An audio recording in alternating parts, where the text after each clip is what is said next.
বার্ধক্যের শেষ বয়সে এসে নিঃসন্তান এক বৃদ্ধ দম্পতির যেন কোনো অসুবিধা না হয় তাই অতি আপন ভেবে নিজেদের দোতলায় থাকার জায়গা দিয়েছিলেন আত্মীয়কে।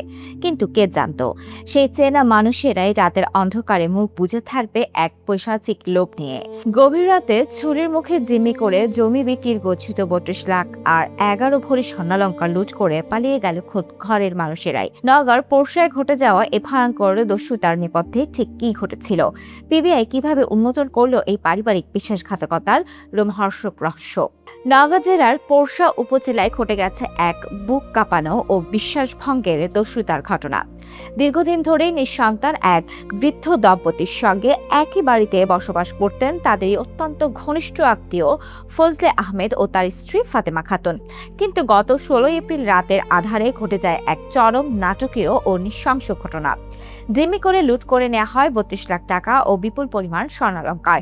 এই ঘটনার পর ভুক্তভোগী আমিনা বেগম বাদী হয়ে আদালতে একটি মামলা দায়ের করেছেন। পরবর্তীতে আদালতের নির্দেশনায় গত ৪ জুলাই পোরশা থানার দণ্ডবিধির ৩৯২ ও ৫০৬ ধারা অনুযায়ী একটি ডাকাতি মামলা রুজু করা হয়। ঘটনার গভীরতার বিবেচনায় মামলার তদন্তভার সাথে সাথে হস্তান্তর করা হয় পুলিশ ব্যুরো অফ ইনভেস্টিগেশনস বা পিবিআই।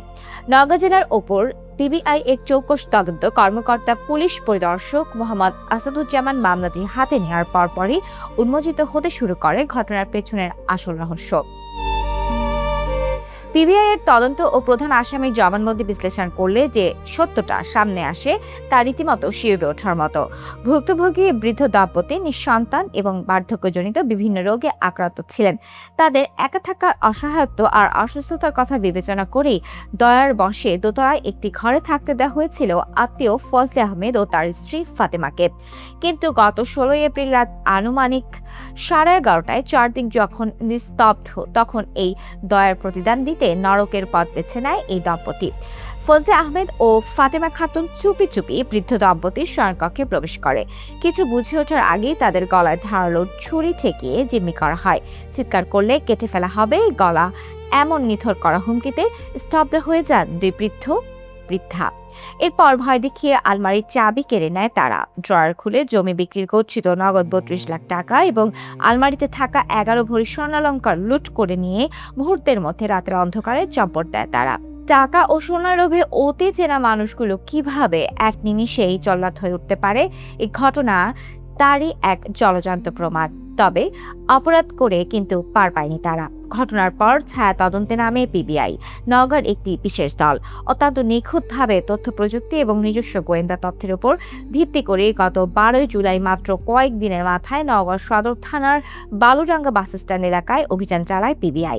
সেখান থেকে হাতে নাতেই গ্রেপ্তার করা হয় মূল হোতা ফজলে আহমেদ এবং তার পিতা গোলাম সরোয়ারকে। প্রাথমিক জিজ্ঞাসাবাদের পর পিবিআই এর জালে ফেঁসে গিয়ে ঘটনার সমস্ত সত্যতা স্বীকার করে ফজলে আহমেদ। পরবর্তীতে তাকে আদালতে হাজির করা হলে সে নিজের মুখে এই রোমহর্ষক ও লজ্জাজনক অপরাধে স্বীকারোক্তিমূলক জবানবন্দি প্রদান করেন। যে আত্মীয়ের ওপর ভরসা করে বৃদ্ধ দম্পতি নিজেদের মাথার ওপর ছাদ দিয়েছিলেন, সেই ছাদের নিচেই যে এমন কালনাগিনী ও খুনি লুকিয়েছিল তা হয়তো তারা স্বপ্নেও ভাবেননি। পিবিআই জানিয়েছে এই মামলার অন্যতম পলাতক নারী আসামি ফাতেমা খাতুনকে গ্রেপ্তারের জন্য চিরুনি অভিযান অব্যাহত রয়েছে। কিন্তু প্রশ্নটা অন্য জায়গায়। আজকে আমাদের সমাজ থেকে বিশ্বাস আর মানবিকতা কি তবে একেবারেই বিলুপ্তির পথে?